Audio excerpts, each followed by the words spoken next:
अस्सलामुअलैकुम friends, welcome back to my channel novels by Areej Shah. तो friends, आज हम अपने नावल का नेक्स्ट पार्ट स्टार्ट करते हैं। दिल की ख्वाहिश पर अमल करते उसने आहिस्ता से इसका चेहरा करीब किया और वो झुका और नरमी से इसके होंठों को छू लिया, जिससे नूर के जिस्म में सुनसनी सी दौड़ गई। ज़ेब वो कुछ कहने लगी जब वो फिर झुका और इसकी आंखों को चूम लिया। नूर का जिस्म हौले हौले लर्ज रहा था, हाथ पाँव ठंडे हो रहे थे, मगर ज़ेब को तो कुछ सुनाई नहीं दे रहा था। तुमने खुद को घूंघट में रख कर अच्छा किया प्रिंसेस। अगर मैं तुम्हारा ये रूप बाहर देख लेता तो सबके सामने संभालना मुश्किल होता। वह सरगोशियाँ करता एक दफ़ा फिर झुका और अपने आप को सिराब करने लगा। थोड़ी देर बाद वह पीछे हुआ तो देखा वो सुर्ख चेहरा झुकाई लंबे लंबे सांस ले रही थी। चलो उठो, बाहर चलते हैं, इससे पहले मैं खुद पर कंट्रोल खो दूं और कोई गुस्ताखी हो जाए। वो इसका चेहरा घूंघट में छुपता उसका हाथ पकड़ के बाहर ले आया, जहाँ सब उनका इंतज़ार कर रहे थे। उनके आने के बाद हल्दी की रस्म अदा हुई, जिससे वो फिर कोई ना कोई शरारत कर देता और वो सुर्ख होकर चेहरा झुका जाती। 12 बजे के करीब उनकी वापसी हुई, क्योंकि कल मेहंदी का फंक्शन था तो सबको इसकी तैयारी करनी थी। वह सबसे फारिग होकर कमरे में चेंज करने आई। बैठकर उसकी कमर अकड़ गई थी, अब बस वो सोना चाहती थी। वह वॉशरूम में जाने लगी जब उसके मोबाइल की रिंगटोन बजी। स्क्रीन पर नाम देखकर इसको गुस्सा आ गया। कॉल पिक की इसने। आपने मुझे क्यों फ़ोन किया है? क्यों का क्या मतलब? बीवी को कॉल क्यों करते हैं? मुझे क्या पता हो क्यों करते हैं? मेरी कौन सी बीवी है जो मुझे पता हो? वो गुस्सा और बेचारगी से बोली, क्योंकि वो रात के 1 बजे उसे कॉल कर रहा था, मगर वो बहुत थकी थी, बस सोना चाहती थी। देखिए ज़ेब, अभी वो इतना ही बोली थी जब वो एकदम बोला, अल्लाह तौबा, लड़की क्या हो गया है? अभी निकाह को कुछ घंटे ही हुए हैं, क्यों तोड़ना चाहती हो हमारा निकाह? तुम मुझे ना जानू बेबी डार्लिंग ऐसे नामों से बुलाया करो, अभी मेरा दिमाग ख़राब नहीं हुआ। वो गुस्से से बोली। अच्छा, मुझे नींद नहीं आ रही, वो बच्चों की तरह बोला, पर मुझे आ रही है, इसलिए मैं सोने जा रही हूँ। Good night. रुको, ऐसे नहीं, गुड नाइट किस दो। वो फिर शौक हुआ। तौबा है, वैसे वो सुर्ख चेहरा लिए फ़ोन बंद कर गई। तानिया, ये तुम अच्छा नहीं कर रही। वो पैकिंग करती तानिया का हाथ पकड़ कर बोला, मीर प्लीज़, मैं कुछ दिनों के लिए सुकून से रहना चाहती हूँ तुम्हारे साथ। तुम्हारी कुर्बत से मुझे घुटन होने लगी है। शायद तुमसे दूर रहा कर मैं कुछ बेहतर महसूस करूँ। तानिया जान, मैं अकेला कैसे रहूँगा? आयाशी के लिए कोई मिल ही जाएगी। वो तंज करती दोबारा अपने काम में मसरूफ़ हो गई। मैं कुछ दिनों भाई के पास रहूँगी, फिर सोचूंगी ये रिश्ता आगे जा सकता है कि नहीं। मगर ओके मीर, मैं चलती हूँ, ड्राइवर आ गया है, बाकी बातें बाद में करते हैं। वो शयान को उठाती चली गई। अब्बासी हाउस में आज में रौनक थी। सब नौकरों की डोरें लगी हुई थी। निमरा बेटा, वो गजरे कहाँ हैं? तुम्हें दिए थे जो? वो मामा सॉरी, मैं रख कर भूल गई, अभी लाती हूँ। वो अपने कमरे में गजरे लेने आई जब अचानक से दरवाज़ा बंद हो गया। इसे क्या हुआ? वो इधर उधर देखती फिर से अपने काम में मसरूफ़ हो गई। अभी वो अपना लहंगा संभालती, गजरे का थैल उठाती बाहर की तरफ जाने लगी। किसी ने इसका बाजू पकड़कर अपनी तरफ मोड़ा और दीवार के साथ लगाकर उसका रास्ता बंद कर दिया। यह सब इतना अचानक हुआ कि वो कुछ समझ ही ना पाई। जब नज़र उठाकर देखा तो वो सुर्ख आंखें लिए इसे घूर रहा था। तुम्हारी इतनी हिम्मत कि तुम मुझे हाथ लगाओ? वो गुस्से से आज़ादी अपनी आप को छुड़ाने की कोशिश करने लगी। अभी तुमने हिम्मत देखी कहाँ है? कज़न और उसका गाल सहलने लगा जब वो चेहरा मोड़ गई, जिससे वो मुस्कुरा दिया। तुम क्या लेने आए हो यहाँ? पहले तुम्हारे भाई ने कुछ कम किया है मेरी आपी के साथ? वो गुस्से से बोली। आराम से मेरी शेरनी, तुम्हें एक बात समझने आया हूँ। वो लड़का है ना, क्या नाम था उसका? वो अपनी पेशानी मसलता बोला। हाँ, याद आया, 7 नाम है उसका। दूर रहो उससे, नहीं तो अच्छा नहीं होगा तुम्हारे लिए भी और उसके लिए भी। वो सर्द आवाज़ में बोलता और करीब हुआ, इतना कि निमरा उसकी गर्म सांस महसूस कर सकती थी। तुम सिर्फ मेरी हो, इसलिए दूर रहो, वरना तुम जानती हो नहीं रहूँगी दूर, समझे? तुम गुलाम नहीं हो तुम्हारी, जो हर बात मानूँ तुम्हारी। और एक बात और कान खोल के सुन लो, अबान हसन शाह, मैं मोहब्बत करती हूँ उससे, प्यार है वो मेरा, और तुम्हारी ज़िंदगी में शामिल होने से पहले मैं मरना पसंद करूँगी, समझे? वो इसे धक्का देती अपने आंसू साफ करती वहाँ से चली गई। नहीं, तुम सिर्फ मेरी हो, सिर्फ मेरी, वो एक मुक्का दीवार पर मारता बोला, और जैसे वो आया था वैसे ही चला गया। ग्रीन कलर के खूबसूरत लहंगा और शॉर्ट शर्ट के साथ हम रंग दुपट्टा लिए वो बहुत प्यारी लग रही थी। ज़ेब ने भी ग्रीन कलर का कुर्ता साथ सफ़ेद पजामा पहने इसके साथ बैठा डैशिंग लग रहा था। और बार बार इसे तंग कर रहा था। आप ज़रा पीछे होकर बैठें। वो बार बार इसके और अपने दरमियान फ़ासला करती, जिससे वो और करीब आ जाता। और प्लीज़ ये हाथ तो छोड़ें, क्या कर रहे हैं? अगर ना छोड़ूं तो वो शौक हुआ तो मैं मामा को बता दूंगी आपका। क्या बताओगी? वही जो कल किया था आपने। अच्छा सच्चा सच कह रही हो? बता दोगी क्या? हाथ अभी भी उसकी गिरफ्त में था। वो गहरी नज़रों से इसे देख रहा था। ज़ेब, सब देख रहे हैं। वो चेहरा झुकाकर बोली, जो सुर्ख टमाटर हो रहा था। प्रिंसेस, ऐसा ना करो, कहीं मेहमानों के सामने कुछ ऐसा वैसा ना हो जाए। वो मेहमानों को देखता उसकी तरफ झुकता शरारत से बोला, क्या ना करो मैं? वो हैरानगी से बोली, हाय ये मासूमियत, इन बड़ी बड़ी आंखों से मारने का इरादा है? वो मायनी हेज़ से बोला, प्रिंसेस आज फिर मेरा दिल कर रहा है तुम्हें गोद में उठाऊं। और आगे की बात वो अधूरी छोड़कर सामने देखने लगा, जहाँ से मरियम बेगम आती दिखाई दे रही थी। दूसरी तरफ वो शर्म से सुर्ख चेहरा झुकाकर अपना हाथ छुड़ाने की कोशिश करने लगी, जिस पर पकड़ और मजबूत होती जा रही थी। मेहमानों के जाने के बाद सारी पार्टी लॉन में मस्ती में मसरूफ़ थी। दो टीमें बनी थी, जिसमें एक तरफ लड़के और दूसरी तरफ लड़कियां थीं। लड़कों की टीम में साद, हैदर का दोस्त हैदर, ज़ेब थे, जबकि लड़कियों की टीम में निमरा, हूर और नूर शामिल थे। सबसे पहले ज़ेब भाई भाभी के लिए कुछ सुनाएंगे। हूर खुशी से बोली, हम तो जी जान से हाजिर हैं गुड़िया, अभी सुनाते हैं कुछ। तेरे इश्क के गहरे सागर में डूब जाने को जी चाहता है, तेरी झील से नीली आंखों में समा जाने को जी चाहता है। वो बगौर उसकी आंखों में देखता हुआ बोला। उसके इस तरह देखने से वो नज़रें झुका गई। तारीफ़ लिखने बैठे थे हम उनके मुकम्मल हुस्न पर, मगर अल्फाज ही थम गए उनकी झुकी नज़रें देखकर। बहुत ज़बरदस्त जीजू, निमरा चहकती हुई बोली, शुक्रिया शुक्रिया। अब आपकी बारी मिसेज़, वो शौक़ी से कहता उसकी तरफ मुतवज्जा हुआ। मुझे नींद आ रही है, मैं सोना चाहती हूँ। वो उठकर चली गई। नूर के इस तरह जाने से ज़ेब के दिल में कुछ टूटा। चलो हूर, घर चलें, बहुत काम है। इसका मूड सख्त ख़राब हो चुका था। जी भाई, मैं अपना बैग लेकर आती हूँ। ओके, जल्दी आना, और अपने पापा को भी कह देना जाना है तो आ जाएं, मैं गाड़ी में इंतज़ार कर रहा हूँ। ना चाहते भी वो थोड़ा तलख हो गया। कब तुम्हें अंदाज़ा होगा मेरे बेपनाह इश्क का, कि तुम्हारी वजह से इस मुर्दा दिल ने धड़कना शुरू किया है? प्रिंसेस,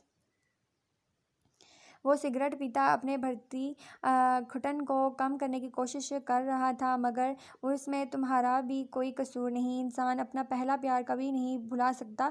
कल मेरी ज़िंदगी में शामिल हो जाओ, तुम्हारे सारे दर्द सिमट लूँगा, तुम्हें इतना प्यार दूँगा कि तुम मीर को भूल जाओगी। वो खुद से हद करता सोने की कोशिश करने लगा। वो तहज्जुद की नमाज अदा करके खुदा से रो कर अपने दिल का सुकून मांग रही थी, जो बार बार मीर का नाम ले रहा। अपने माँ बाप को देखने के लिए वो खुश होने की कोशिश करती थी, मगर अंदर से वो बहुत टूटी हुई थी। वो ज़ेब की मोहब्बत का जवाब मोहब्बत से नहीं दे रही थी। या तो वो उस पर गुस्सा करती या बेज़ारी ज़ाहिर करती, मगर वो था इसको हंसने की, खुश करने की कोशिश करता रहता है। खुदा मेरे दिल में मेरे महरम की मोहब्बत डाल दे, मैं मुनाफ़िकत नहीं करना चाहती, प्लीज़ मेरे दिल को सुकून दे दे। आंसू रुखसार भिगो रहे थे। जब दिल का बोझ हल्का हुआ तो वो उठी, जायनमाज़ अपनी मखसूस जगह पर रखी, बेड से अपना मोबाइल उठाया। आज ज़ेब ने ना कोई मैसेज किया था, ना कोई कॉल की थी। लगता है ज़्यादा ही नाराज़ हो गया है। वो मायूसी से मोबाइल रखने लगी। जब मैसेज टोन बजी, मैसेज खोला तो वो ज़ेब का था। सो जाओ प्रिंसेस, इतना ना सोचो, मैं नाराज़ नहीं हूँ। बाय अल्लाह, उनको कैसे पता लगा मैं जाग रही हूँ? वो यहाँ वहाँ देखती सोचने लगी, जबकि बाहर बालकनी में खड़ा ज़ेब मुस्कुरा दिया। वो उससे नाराज़ रहना चाहता था, मगर दिल के हाथों मजबूर होकर वो इसको देखने आ गया। उसका मोबाइल उठाना, फिर चेक करना मैसेज आया कि नहीं, फिर चेहरे पर फैलती मायूसी उसे मुस्कुराने पर मजबूर कर गई। नाराज़गी तो कहीं दूर जाके होती है, इसलिए उसने मैसेज करके उससे खुश कर दिया। वो ब्लैक कलर की शेरवानी पहने, जिसके गले पर नफासत से काम हुआ था, बहुत हैंडसम लग रहा था। बस कुछ देर प्रिंसेस, फिर तुम्हें मुझसे जुदा नहीं कर सकता कोई। तुम्हारी हर तकलीफ़ और दर्द को मैं ख़त्म कर दूंगा, ये मेरा वादा है तुमसे प्रिंसेस। वो शीशे के सामने खड़ा खुद पर परफ्यूम छिड़क कर दिल में सोच रहा था। वो हाथ में कुल्ला पकड़े कमरे से बाहर आया, जहाँ लाउंज में सब इसका इंतज़ार कर रहे थे। जमशेद साहब ने दिल ही दिल में बेटे की नज़र उतारी। आज उनका दिल शिद्दत से चाह रहा था कि उनका बेटा गले लगे, मगर वो शायद अभी भी खफा था उनसे। दिल की ख्वाहिश को दबाते वो दोबारा बातों में मसरूफ़ हो गया। नूरा नौकरानी, देखो जाकर हूर क्यों नहीं आई? अभी तक वो सर खिलाती हूर के कमरे में चली गई और थोड़ी देर बाद वापस आई। छोटे साहब हूर बीबी कह रहे हैं आप चले जाएं, वो ड्राइवर के साथ आ जाएंगी। ठीक है अब हम चलते हैं। वो गाड़ी में बैठ गया और अपनी मंजिल की तरफ चल दिया। कितने सालों बाद एक मुसाफिर को उसकी मंजिल मिलने वाली थी। ब्राइडल रूम में बैठी वो मुसलसल अपने हाथ की उंगलियां मरोड़ रही थी। आंसू छलकने को बेताब थे। पार्लर वाली ने इसका मेकअप बहुत मुश्किल से किया था, जो बार बार वो रोई जा रही थी। निमरा ने बड़ी मुश्किल से उसे संभाला हुआ था। वो सुर्ख रंग के फर्शी गरारे में गजब ढा रही थी। ब्यूटिशियन के किए मेकअप में काफ़ी खूबसूरत लग रही थी। ऊपर से दिल आज 120 की स्पीड से धड़क रहा था। वो अभी भी नर्वस हो रही थी। जब रात आ गई का शोर हुआ। जी तो मेरे प्यारे जीजू, अंदर जाना है तो 5,000 देने होंगे। वो उसका रास्ता रोके खड़ी थी। वो पिंक कलर का शॉर्ट फ्रॉक और साथ हमरंग पजामा पहने लाइट से मेकअप में बहुत अच्छी लग रही थी। ये कुछ ज़्यादा नहीं गुड़िया, कुछ कम करो। जी नहीं, इतने बड़े बिजनेसमैन हैं, आपके लिए ये कौन सी बड़ी रकम है। वो आंखें घुमाकर शरारत से बोली। ठीक है भाई, वैसे भी आप हमारी एक अकलौती साली साहिबा हैं। ये लें। वो अपनी जेब से 5,000 निकालता उसके हाथ पर रखता बोला। वो पैसे पकड़ती एक साइड पर हो गई। ये हूर अभी तक आई क्यों नहीं। वो टाइम देखता हुआ बोला, हैदर इधर आओ। पास गुजरते हैदर को उसने आवाज़ दी। जी भाई। हैदर ज़रा तुम जाकर हूर गुड़िया को ले आओ। ठीक है भाई, मैं जाता हूँ। वो उसे लेने लगारी हाउस पहुँचा। लाउंज में यहाँ वहाँ देखते वो नज़र ना आई तो अब उसका रुख रूम की तरफ था। हूर के रूम के पास पहुँच कर आहिस्ता से दस्तक दी। जब अंदर से कोई आवाज़ ना आई वो दरवाजे पर हाथ रखता अंदर चला गया, जहाँ मैडम तैयार होकर रोने में मसरूफ़ थी। वो भागकर उसके पास पहुंचा। डॉल क्या हुआ, क्यों रो रही हो। वो उसके आंसू साफ करता बोला। और ये हाथ पर चोट कैसे लगी। वो मैं तैयार हो रही थी, वहाँ मैं छिपकली देखी। मैं भागने लगी तो मेरा पाँव फिसल गया और परफ्यूम की बोतल गिर कर टूट गई और मेरे हाथ में लग गई। वो सू सू करती मासूमियत से बोली, बहुत प्यारी लगी। रोने की वजह से सुर्ख शहद रंग आंखें, सुर्ख होती नाक और गुलाबी गाल। वो बहुत सा उसे देखते जा रहा था। आप ऐसे क्यों देख रहे हैं। वो उसकी नज़रों से घबराती आहिस्ता से बोली, जिससे वो होश में आया। जाओ डॉल, मुंह धोकर आओ, फिर मैं बैंडेज कर देता हूँ। अगर मैं मुंह धोकर आऊँगी तो मेरा सारा मेकअप ख़राब हो जाएगा। इतनी मुश्किल से किया है मैंने। वो मुंह बसूर कर बोली, मैं तुम्हारी हेल्प कर दूँगा मेकअप में। आपको मेकअप करना आता है। वो हैरान हुई। हाँ थोड़ा बहुत। तुम्हारी वो बदतमीज़ कज़न है ना निमरा, उसने सिखाया था। वो मुस्कुराता हुआ बोला। कुछ देर बाद वो मुँह धोकर आई। फिर हैदर ने उसके हाथ की बैंडेज की। जख्म ज़्यादा गहरा नहीं था। फिर उसने लाइट सा मेकअप किया। ज़बरदस्त, आप कितना अच्छा मेकअप करते हैं। वो बच्चों की तरह खुश होकर ख़ुद को शीशे में देखती बोली। थैंक यू डॉल, चलो अब चलें, आगे बहुत देर हो गई है। जी चले। वो इसीलिए गाड़ी तक आया। फिर दरवाज़ा खोल कर उसे बिठाया। फिर खुद ड्राइविंग सीट पर बैठा। अब उसका रुख हाल की तरफ था। वो स्टेज पर बैठा बेसब्री से उसका इंतज़ार कर रहा था। जब वो आई दिखाई दी। सुर्ख रंग के फर्शी गरारे पहने, खूबसूरत मेकअप किया, नाक में चमकती नथेली जो ज़ेब का सुकून बर्बाद कर रही थी। वो स्टेज के करीब पहुंची जब ज़ेब ने उसके आगे अपना हाथ किया, जिसे कांपते हाथों से नूर ने थाम लिया। वो दोनों साथ बैठे चांद और सूरज की जोड़ी लग रहे थे। मरियम बेगम दिल ही दिल में बैठी और दामाद की नज़र उतार रही थी। कितने प्यारे लग रहे हैं ना हमारे बच्चे। वो अब्बास साहब के साथ खड़ी होती खुशी से बोली, अल्लाह उनकी खुशियाँ सलामत रखे, आमीन। वैसे यहाँ कोई और भी बहुत प्यारा लग रहा है। वो शरारत से बोले, कौन। मिसेज़ अब्बास, कसम से आज आप हमारा दिल बेईमान कर रही हैं। शर्म करें, क्या हो गया है आपको, कुछ तो लिहाज करें। वैसे आज कमरे में जल्दी आ जाइएगा। वो सरगोशी करते चली गई। पीछे वो इधर उधर देखती कहीं किसी ने सुना तो नहीं। वैसे प्रिंसेस बहुत प्यारी लग रही हो। जब सब खाने में मसरूफ़ हो गए तो वो थोड़ा करीब होता बोला, आज तो तुमसे सारे बदले लेने हैं जितना तुमने मुझे तड़पाया है। आज सबका हिसाब होगा। वो खबीर लहजे में बोला, आप मुझसे बदला लेंगे। वो आहिस्ता से बोली, बल्कि बस तुम तैयार रहना। चले जीजू निकलें, 1 लाख निकालें। किस लिए साली साहिबा। वो दूध पीते बोला, ये जो आप दूध पी रहे हैं सब लोग उनके इधर मौजूद थे। ये छोटा सा ग्लास 1 लाख का है। बल्कि जीजू आप जल्दी करो। वो अपनी मेहंदी लगी हथेली फैलाते बोली, कुछ ज़्यादा नहीं है साली साहिबा, कम करें, हम गरीब लोग हैं। वो शरारत से बोला, नहीं जी इतने तो बस। इतने नहीं तो हम अपनी आपी अपने पास रख लेते हैं। ये जुल्म मत कीजिएगा साली साहिबा, आपकी आपी के बगैर अब दिल नहीं लगता। ये लें, क्या याद करेंगी, किसी सखी से पाला पड़ा है। वो 1 लाख का चेक उसके हाथ पर रखता बोला। इसी तरह मस्ती में ही रुखसती का वक्त हो गया। वो प्राण के साए में रुखसत होते अपने पिया के घर चली गई। प्रिंसेस यार बस भी करो, क्या सलाब लाने का इरादा है? रो रो कर आंखें सुर्ख कर ली थी तुमने। वो आंसू पोंछता हुआ बोला। आपको क्या है, मैं जो मर्जी करूँ? वो सू सू करती बोली और वो फिर रोने लगी। यहाँ ज़ेब के बर्दाश्त की हद थी। एक तो वो मुसलसल रोए जा रही थी और दूसरा उसकी बात भी नहीं मान रही थी। ड्राइवर, गाड़ी रोको, वो धाड़ा। उसकी आवाज़ से वो भी डर कर कार के दरवाजे के साथ लग गई। जी सर। उसकी आवाज़ से उसने ब्रेक लगाई। वो गाड़ी से बाहर आया, ड्राइवर को कुछ पैसे दिए कि वो आराम से घर चला जाए। बाहर निकलो अभी। वो बैक डोर ओपन किया। उसके सर पर खड़ा मसनूई गुस्से से बोला, मैं क्यों बाहर निकलूं? उसे लगा वो यहाँ सुनसान रास्ते में से अकेला छोड़ जाएगा। तुम मेरी बात एक ही दफ़ा समझ क्यों नहीं आती प्रिंसेस? अब वो झुका और आराम से उसे अपने बाजू में उठा लिया। ये आप क्या कर रहे हैं? क्यों?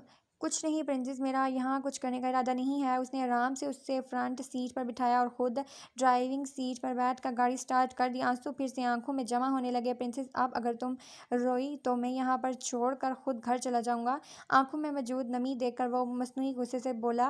वो आंसू पोंछती खिड़की से बाहर देखने लगी। आप मुझे कहाँ लेकर जा रहे हैं? ये घर का रास्ता नहीं, वहाँ जहाँ तुम्हारे और मेरे अलावा कोई ना हो और मैं अपना बदला आराम से ले सकूं। अब आप अपनी प्रिंसेस से बदला लेंगे? वो मासूमियत से बोली।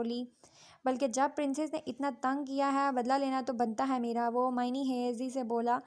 हाय अल्लाह, ये तो जंगल है, ये मुझे कहीं जानवरों के पास छोड़कर तो नहीं जा रहा? नूर ने डरते डरते इस तरफ देखा जिसके चेहरे पर कोई तासुर नहीं था। ये कुछ बोल क्यों नहीं रहे? पता नहीं कैसे बदला लेगा। या अल्लाह मेरी मदद करना। वो दिल में खुदा से मदद की तलब कर रही थी। थोड़ी देर बाद गाड़ी रोकी। ज़ेब बाहर आया और उसकी साइड का दरवाज़ा खोला। नूर ने सामने देखा तो ये लकड़ी का बना कार्टेज था।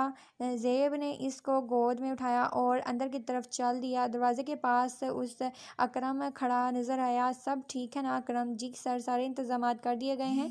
वो नज़रें झुकाए खड़ा इसे तफसील से आगाह कर रहा था। ओके, तुम अब जाओ और जब तक मैं ना कहूँ किसी को नहीं बताना मैं कहाँ हूँ। ठीक है सर। नूर खामोशी से इसकी बातें सुन रही थी और डर भी रही थी कि वो क्या करने वाला है। वो उससे लिए अंदर दाखिल हुआ। पूरे कॉटेज को उसने गुलाब के फूलों से सजाया था। सोफ़े सीट पर पड़ा था एक, जबकि बाईं तरफ 2 कुर्सियाँ, एक टेबल था। पूरे घर को कैंडलीज रोशन किया गया था। वो इसे लिए कमरे में दाखिल हुआ जा रहा। दरवाजे से लेकर बेड तक गुलाब के फूलों से रास्ता बनाया गया था। हेड शेप बेड पर फूल ही फूल हैं। पूरे कमरे में नूर की तस्वीरें थी। मायूं की मेहंदी, उसके बचपन की सारी तस्वीर। वो हैरानगी से पूरे कमरे को देख रही थी। ज़ेब ने आराम से उसे नीचे उतारा, फिर उसका हाथ पकड़ा जो ठंडा हो रहा था। उसे बेड तक लिया, उसको बिठाकर उसके सामने बैठ गया और अपनी सांस दुरुस्त करने लगा। अल्लाह, तुम कितनी भारी हो प्रिंसेस। इस बात पर नूर को झटका लगा। वो घूंघट के अंदर से बोली, क्या कहा आपने अभी? उसे लगा शायद कुछ गलत सुना है। यही प्रिंसेस, तुम कितनी वजनी हो, कसम से मेरी तो कमर टूट गई। वो तो सदमा से उसे देख रही थी जो अपनी दुल्हन को वजनी कह रहा था। नूर ने पहले अपनी तरफ देखा कि वो कहाँ से मोटी है, फिर एक झटके से घूंघट उठाया। ज़ेब उसकी सारी कार्रवाई देखे जा रहा था। अगर मैं इतनी ही वजनी हूँ तो किस माचिस की तीली से शादी कर लेते तुम? फिर उसे उठाकर जहाँ मर्जी घूमते रहते। वो गुस्से से बोली। कहाँ बर्दाश्त था इसे कोई मोटा कहे। वो गुस्से से उठकर जाने लगी जब ज़ेब ने इसका हाथ पकड़ लिया और झटके से खींचा और वो उसके ऊपर गिरी। ये क्या बदतमीज़ी है? वो कुछ बोलने लगा जब ज़ेब ने इसके हिलते लबों पर उंगली रख दी। कितना बोलती हो ना प्रिंसेस, तुम आज की लड़ाई किसी और दिन के लिए उधार ले लो, अभी मेरे बदला लेने की बारी है। वो खबीर लहजे में बोला और उसकी नथेली उतार दी जो नूर से ज़्यादा ज़ेब को डिस्टर्ब कर रही थी, और आहिस्ता से उसके लबों पर छू लिया जिससे नूर के जिस्म में सनसनाहट दौड़ गई। ये आप क्या कर रहे हैं? वो अपनी सांस दुरुस्त करके बोली। अभी तो कुछ किया ही नहीं मैंने प्रिंसेस। इसने करवट बदली। अब नूर नीचे और प्रिंसेस ने खबीर लहजे में पुकारा, मेरी तरफ देखो। वो जो नज़रें झुकाए लेटी थी उसकी तरफ देखा जहाँ मोहब्बत के दीप जल रहे थे। वो ज़्यादा देर उनकी आंखों में देख ना सकी और नज़रें झुका दी। पता नहीं तुम्हारी ये नीली आंखों ने कितना तड़पाया है मुझे। जब तुम्हें पहली बार देखा था तब से तुम्हारी आंखें मुझे बहुत पसंद थी। वो उसकी आंखें चूमता बोला। वो बस सांस से रोके इसकी धड़कन सुन रही थी जो इस वक्त 120 की स्पीड से दौड़ रही थी। ज़ेब ने इसका दुपट्टा पन्नू से आज़ाद करके साइड पर रख दिया। अब उसकी चूड़ियाँ उतार रहा था। मैं खुद कर लूँ, वो उसकी लौ देती नज़रों से घबरा कर बोली। वो उसके बालों में मुँह छुपाता बोला और उसकी गर्दन पर लब रख दिए। कुछ देर बाद चेहरा उठाकर देखा तो वो लब दांतों तक दबाए हुए थे। सुर्ख चेहरा लिए सांस बहाल करने की कोशिश कर रही थी और नूर ने भी खुद को उसके रहम और करम पर छोड़ दिया। जैसे जैसे रात बीतती रही थी, ज़ेब की शिद्दतों में इजाफा हो रहा था। सुबह उसकी आंख खुली तो खुद को ज़ेब के खसार में कैद पाया। उससे हाथ हटाने की कोशिश की मगर गिरफ्त मजबूत थी। ज़ेब प्लीज़ छोड़े, मैं फ़्रेश होना है मुझे। वो नज़रें झुकाकर बोली। एक तो वो शर्ट लेस था और दूसरा रात के बारे में सोचकर पलकें उठाने से इनकारी थी। प्रिंसेस सो जाओ, अभी बहुत वक्त है। वो फिर से उसे खुद से अलग आंखें मूंद गया था। जे प्लीज़ 12 बज गए हैं, उठ जाएं आप भी। वो उसकी गिरफ्त ढीली पड़ते हाथ उठाती उठ गई। वार्डरोब से अपना एक सूट निकाला, वॉशरूम में फ्रेश होने चली गई। थोड़ी देर बाद वो फ्रेश होकर निकली। बेबी पिंक कलर की शलवार कमीज़ में वो खुली खुली लग रही थी। वो बाहर आए तो ज़ेब को जागता पाया। वो मोबाइल पर किसी से बात कर रहा था। नज़र उठाकर उसे देखा और फिर नज़रें झुका ली। वो शीशे के सामने खड़े होकर अपने बाल सुलझाने लगी। वो छोटे छोटे कदम उठाता उसके करीब पहुंचा और उसे अपने हिसार में लेकर नम बालों में मुंह छुपा लिया। कैसा लगा मेरा बदला लेने का अंदाज़? वो इसकी कान की लू चूमता बोला। आप फ्रेश हो जाएं। और उस भरती गुस्ताखियों से घबराकर बोली। इसके बाद एक साइड पर करके गले में खूबसूरत सा नेकलेस पहनाया जिसमें दोनों के नाम के पहले हर्फ मौजूद थे। उसका रुख अपनी तरफ मोड़ा, फिर उसके पेशानी पर बोसा दिया। इसको अपने दिल के हमेशा करीब रखना। मगर नूर तो इसके सीने पर मौजूद अपने नाम को देख रही थी जो अभी पूरी तरह से ठीक नहीं हुआ था। यार, ज़ेब ने होने नहीं दिया था। रात को शायद अंधेरा होने की वजह से नज़र नहीं आया। ये अपने नाम पर वो हाथ लगती बोली। आंखों में आंसू जमा होने लगे थे। कितना दर्द हुआ होगा? कुछ नहीं हुआ प्रिंसेस, तुम अपने आंसू साफ करो। मगर आपको तो बहुत दर्द हुआ होगा, आपने बैंडेज भी नहीं किया। मैं ठीक हूँ और मुझे कोई दर्द नहीं हुआ क्योंकि मेरी मरहम मेरे पास आ गई। वो साथ लगता है इसके सर पर भरोसा देता बोला। अब मैं फ़्रेश होकर आता हूँ, तब तक तुम तैयार हो जाओ, नाश्ता करते हैं। ये नहीं प्रिंसेस, मैं बना रहा हूँ, तुम बस मुझे देखो। ये आप क्या कर रहे हैं? वो नाश्ता बना रही थी जब ज़ेब ने इसे पीछे हटाया और चाय का एक कप ट्रे में रखे वो टेबल तक आया जहाँ नूर बैठी थी। जी तो हाजिर है आपके मासूम से शोहर के हाथ का बना नाश्ता, खाकर बताएं कैसा लगा। वो इसकी प्लेट में ऑमलेट रखते हुए शौक से बोला। बहुत मज़े का, आप भी करें नाश्ता। वो इसकी लौ देती नज़रों से घबरा कर बोली जो मुसलसल इसे नाश्ता करते देख रहा था। नहीं तुम करो, अभी मुझे भूख नहीं है। ये कितने बदतमीज़ हैं, ऐसे घूरी जा रहे हैं। मैं नाश्ता कैसे करूं? ज़ेब इसके हाथों में लर्जिश देकर मुस्कुराया। तुम आराम से नाश्ता करो, मुझे एक ज़रूरी कॉल करनी है। वो और नूर की रुकी सांसें बहाल हुई। हाँ बोलो अकरम। वो मोबाइल कान से लगाता बाहर लगे बेंच पर बैठ गया। सर मुबारक हो, प्रोजेक्ट हमें मिल गया है। वो हमारी कंपनी के साथ काम करना चाहते हैं। उसकी आंखें चमकी। और वो जो दूसरा काम था? जी सर, वो भी हो गया, पेमेंट कर दी है। मेरी तरफ से ऑफिस के पूरे स्टाफ को बोनस दे दो। वो फ़ोन बंद करता मुस्कुरा दिया। ज़ेब, तुम्हें तो मैं नहीं छोड़ूंगा।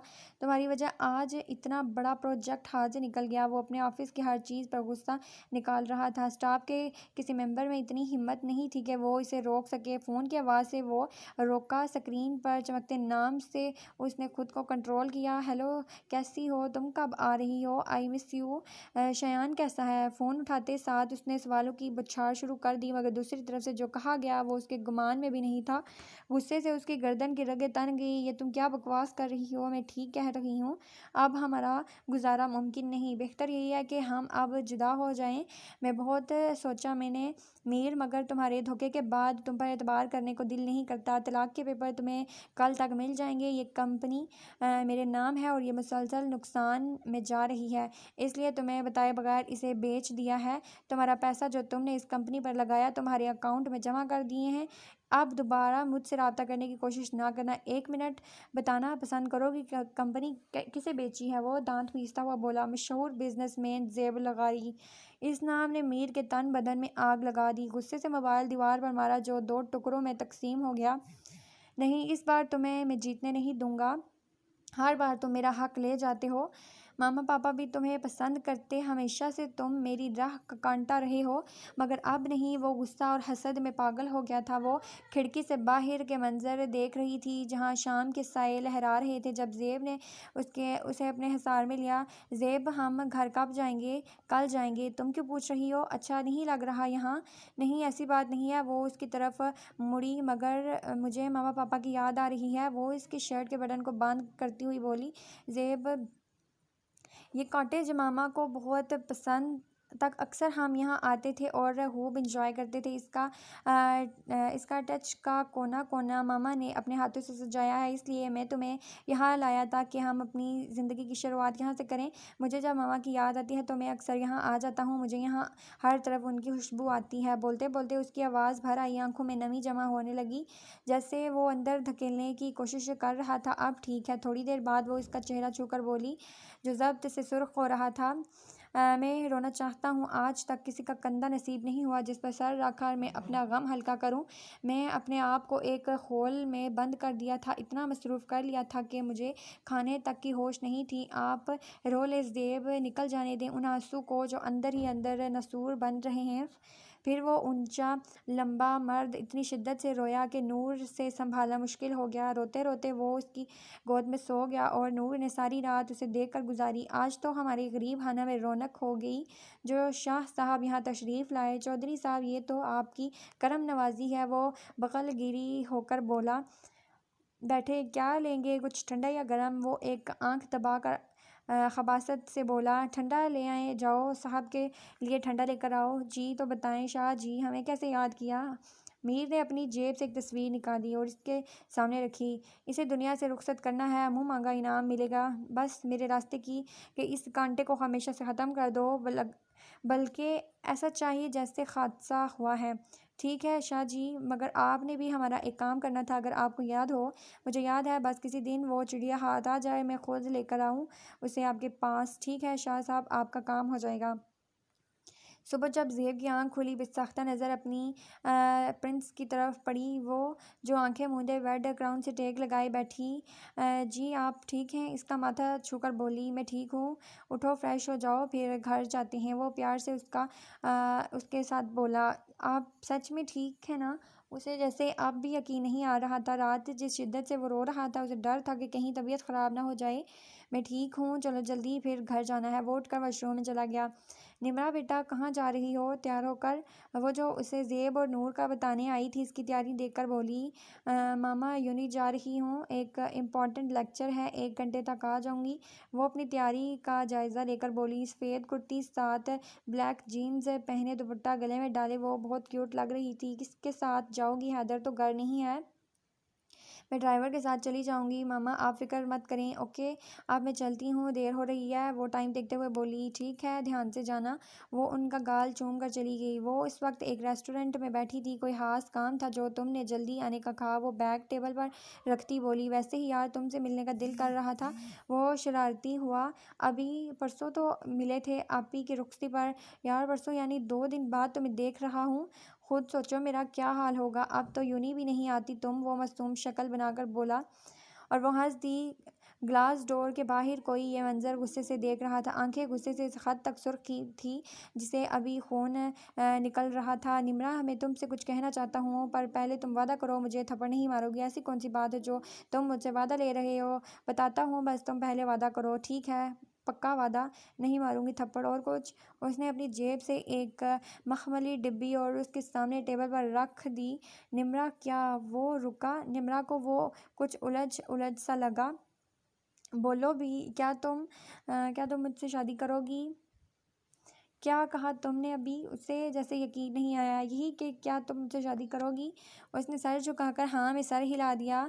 उसके दिल की मुराद पूरी होने जा रही थी। यूनी में जब उसने पहली बार साद को देखा तो वो बहुत उसे पसंद आया। उसके बात करने का अंदाज़, उसका हर काम निमरा अब्बास को उसका दीवाना बना रहा था। मगर एक वजूद ने सख्ती से अपनी मुट्ठियाँ बंद कर ली, जिसे अपने अंदर भरते गुस्से को कम करने की कोशिश कर रहा था। साद ने अंगूठी निकाल कर निमरा की उंगली में पहनाई।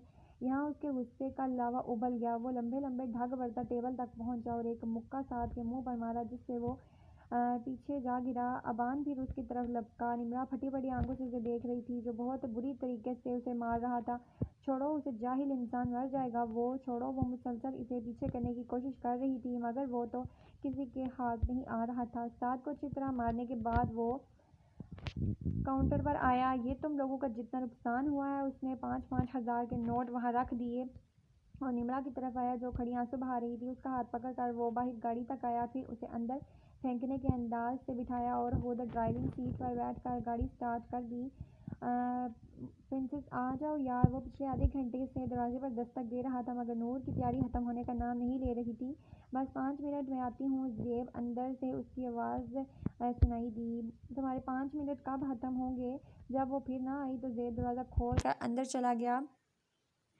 वो सफ़ेद रंग के फ्रॉक जिसके गले पर सुर्ख रंग का काम हुआ था और चूड़ीदार पजामा पहने हुए थी। प्रिंसेस, क्या यार, मैं बाहर इंतज़ार कर रहा हूँ और तुम अभी तक तैयार नहीं हुई? इसकी बात पर उसने रोनी सूरत बनाकर उसे देखा। क्या हुआ? तबीयत ठीक है तुम्हारी? वो उसका माथा छू कर बोला। इसकी बात पर उसने इस बात पर सर हिलाया। वो पीछे डोरियाँ बंद नहीं हो रही थी। चेहरा झुकाकर बोली, इतनी सी बात और इन खूबसूरत आंखों में आंसू आ गए। थोड़ी देर बाद वो तैयार होकर बाहर आई। वो सोफे पर बैठा किसी से फ़ोन पर बात कर रहा था। वो उसके करीब आकर खड़ी हो गई। जेब ने फ़ोन बंद करके एक साइड पर रख दिया और एक झटके से इसकी कलाई पकड़कर खींची और वो इसके सहारे से निकलने की कोशिश करने लगी, मगर मुकाबिल की गिरफ्त मजबूत थी। तुम्हें नहीं लगता कि हमें यहाँ कुछ और यादें बनानी चाहिए? वो ना समझी इसे उसे देखने लगी। जब थोड़ी देर बाद वो इसे छोड़कर पीछे हुआ। वैसे लिपस्टिक बहुत मज़े की थी। वो अपना दुपट्टा दुरुस्त करती हुई बोली, आप बहुत बेशर्म हैं। मुझे अब बात मत कीजिएगा। वो अपना बैग उठाकर गाड़ी में जाकर बैठ गई। पीछे वो आवाज़ें देता रहा। वो ड्राइविंग करता मुसलसल उसे देख रहा था, जो इसे इग्नोर करती जा रही थी। अच्छा सॉरी, प्लीज़ माफ़ कर दो। मगर फिर वो ना बोली। प्रिंसेस साहब, अगर तुम ना बोली तो फिर मैं कुछ ऐसा वैसा कर दूँगा। ज़ेब ने हंसी दबाई और अपनी जेब से चॉकलेट निकाली। नूर ने इसकी तरफ देखा तो चॉकलेट उसके हाथ से छीन कर खाने लगी। और है, वो मुंह फुलाकर बोली, है तो, मगर वो तब मिलेगी जब तुम अपना मूड ठीक करोगी। अच्छा सॉरी। वो एक हाथ से कान पकड़े जबकि दूसरे से ड्राइविंग कर रहा था। ठीक है, आपको माफ़ किया। क्या याद करेंगे? किस सही से पाला पड़ा है। इसकी बात पर वो मुस्कुरा दिया। वो इसे किसी फ्लैट पर लाया था। वो दरवाज़ा ढाँ से बंद करता उस तक आया, जो सहमी खड़ी थी। तुम्हें मैं उस दिन भी मैंने समझाया था कि दूर रहो उससे। वो उसका मुंह दबोचता दुरुस्तगी से बोला, तुम्हें एक बात समझ नहीं आती? गुस्से से अपना हाथ दीवार पर मारा, जिससे वो आंखें मीच गई। तुम सिर्फ अबान हसन शाह की हो, समझी? अगर आइंदा तुम मुझे उसके साथ नज़र आई, वहीं दफन कर दूंगा, उसे भी और तुम्हें भी। इतने गुस्से में देख कर निम्रा की ज़बान जैसे बोलने से इनकार ही कर गई। बहुत जल्द मैं मामा और पापा को भेजूंगा। बस अब तुम मेरी होने के लिए तैयार हो जाओ। जाओ, अपना मुंह धोकर आओ और फिर तुम्हें मैं घर छोड़ दूँ। वो ढाड़ा। निम्रा किसी रोबोट की तरह इस बात में सर हिलाती वॉशरूम चली गई। वो थोड़ी देर पहले ही अब्बासी हाउस पहुंचे थे। नूर तो अब्बास साहब के साथ बैठी पता नहीं कौन सी बातें कर रही थी, और मरियम बेगम जेब के पास से बैठी सफ़र के मुतालिक जिसका वो हो हाँ में जवाब दे रहा था। नज़र तो बार बार उसी की तरफ उठ रही थी, जो उससे बेनियाज बातों में मसरूफ़ थी। नूर, ज़रा मेरा मोबाइल देना। जेब ने उससे अपनी तरफ मुतवज्जा करना चाहा, क्योंकि यहाँ आकर वो तो जेब को भूल गई थी। उसे भी मज़ा आ रहा था, शायद तंग करने में, इसलिए उसकी तरफ ध्यान ही नहीं दे रही थी। उसने मुस्कुराहट दबाई, मोबाइल पकड़ाया और फिर से बातें करने लगी। मरियम बेगम जेब की बेचैनी देख रही थी, मुस्कुरा दी। नूर, जाओ बेटा, रेस्ट कर लो, सफ़र से आई हो। उनकी बात पर जेब की आंखों में चमक आई। मामा, बस 2 मिनट जाती हूँ। नहीं जाओ, कल फिर वलीमा का फंक्शन भी है, रेस्ट करो जाके। शाबाश। अच्छा जी। वो उठाकर अपने रूम में चली गई। जाओ जे बेटा, तुम भी जाकर फ्रेश हो जाओ, फिर मैं खाना लगवाती हूँ। ओके पुप्पो। वो रूम में आया तो नूर वॉशरूम में थी। उसने दरवाज़ा लॉक किया और बेड पर बैठकर उसका इंतज़ार करने लगा। 5 मिनट बाद नूर मुंह धोकर निकली तो बेड पर उसे देखा, जो मोबाइल पर किसी को मैसेज कर रहा था। चेहरे से लग रहा था कि नाराज़ है। वो उसके करीब जाकर बैठ गई। ज़ेब, नूर ने पुकारा, मगर वो ऐसे ही बैठा मोबाइल पर उंगलियां चलाता रहा। ज़ेब, क्या है? मसनई गुस्से से कहा। नाराज़ है? तुम्हें क्या? जाओ सबसे बातें करो। मेरा क्या? 2 घंटे तुमने मुझे इग्नोर किया। अच्छा ना, सॉरी, चलें अपना मूड ठीक करें। नहीं, अच्छा सॉरी, एक शर्त पर माफ़ी मिलेगी। बोले क्या शर्त है? कनीज़ हाजिर है, वो एक अदा से बोली जिससे वो मुस्कुरा दिया। तुम्हें मुझे किस करनी होगी? वो कान में सरगोशी करता पीछे हुआ। निमरा ज़ेब के कमरे में आई। दरवाज़ा नॉक किया। ज़ेब ने दरवाज़ा खोला तो वहाँ निमरा थी, जो इन्हें हूर और जमशेद साहब का बताने आई थी। वो बाहर आई तो सब खाने की टेबल पर जमा थे। सबसे पहले हूर ज़ेब के गले लगी। कैसी है मेरी गुड़िया? मैं तो ठीक है एकदम। आप कैसी हैं भाभी? अब वो नूर के गले लगकर बोली, मैं ठीक हूँ गुड़िया। नूर ने उसका गाल चूमा, जिससे वो मुस्कुरा दी। कैसे हो बेटा? जमशेद साहब उसे गले लगाने के लिए उठे। जिंदा हूँ अभी, वो सर्द महरी से कहता नूर के साथ वाली चेयर पर बैठ गया। जमशेद साहब अपनी जगह शर्मिंदा होकर मुस्कुरा दिए। अच्छा फूफो, मुझे ज़रूरी काम है, मैं चलता हूँ। मगर ज़ेब बेटा, तुमने तो कुछ खाया ही नहीं। फूफो बस थोड़ी देर तक आता हूँ। ठीक है जान, जल्दी। वो पोर्च में खड़ी गाड़ी तक आया। जब उसके पीछे नूर भी पहुंच गई। ज़ेब रोके, आप अपना मोबाइल भूल गए हैं। भूला नहीं था, प्रिंसेस खुद छोड़कर आया था ताकि तुम मुझे अच्छे से बाय कर सको। और उसके करीब हुआ जब अचानक नूर के माथे पर लेज़र से निशाना बांध गया। ज़ेब ने जल्दी से घूम कर उसे गले लगाया। अब वो नूर की जगह था। क्या कर रहे हैं ज़ेब? छोड़ें। बाकी के अल्फाज नूर के मुंह में थे जब फ़िज़ा में फायर की आवाज़ गूंजी। वो उसके गले लगाकर मुस्कुरा रहा था। गोली इसके बाजू पर लगी थी, मगर उसने अपनी प्रिंसेस को कुछ नहीं होने दिया। एक बार फिर फायर हुआ। अब की बार गोली टांग पर लगी, जिससे वो लड़खड़ाया, मगर नूर के आगे से नहीं हटा। नूर की ज़ुबान जिससे तलु से चिपक गई थी, वो फटी फटी आंखों से ज़ेब को खून में लथपथ देख रही थी, मगर वो मुस्कुरा रहा था। मैं तुमसे बेपनाह इश्क करता हूँ प्रिंसेस, ये आखिरी अल्फाज उसके मुंह से निकले। फिर वो होश हवास से बेगाना हो गया। फायर की आवाज़ से सब घर वाले बाहर आए, जहाँ ज़ेब खून में लथपथ पड़ा था और नूर इसका हाथ पकड़े ज़मीन पर बैठी थी। नूर बेटा, ये कैसे हुआ? मरियम बेगम इसके पास बैठकर बोली। कुछ बोलो चंदा मामा, हमें भाई को जल्द अस्पताल लेकर जाना होगा। हैदर उसके नब्ज़ चेक करता बोला, जो बहुत स्लो थी। हैदर ने जमशेद साहब की मदद से उसे गाड़ी में लिटाया। साथ नूर बैठी, जो बल्कि खामोश थी, बस साकत नज़रों से उसके वजूद को देख रही थी। सब ऑपरेशन थिएटर के बाहर बैठे उसके लिए दुआ कर रहे थे, जो सबकी जान थी। मरियम बेगम का तो रो रो कर बुरा हाल था। इन्होंने तो उसे माँ बनकर पाला था। नूर चंदा, कुछ तो बोलो, वरना तुम्हारी तबीयत ख़राब हो जाएगी। मगर वो कुछ ना बोली। देख ना, ये कुछ बोल क्यों नहीं रही? मरियम बेगम ने अब्बास साहब को कहा। वो उठकर उसके करीब आए। नूर उनकी आवाज़ पर उसने नज़रें उठाकर देखा। अब्बास साहब उसके पास बैठ गए और उसका सर अपने सीने पर रख दिया। बाप के सीने लगती वो फूट फूट कर रो दी। पापा, ऐसे क्यों होता है? जिससे मैं प्यार करने लगती हूँ वो मुझे छोड़कर चला जाता है, मुझसे दूर हो जाता है। वो रोने के दरमियान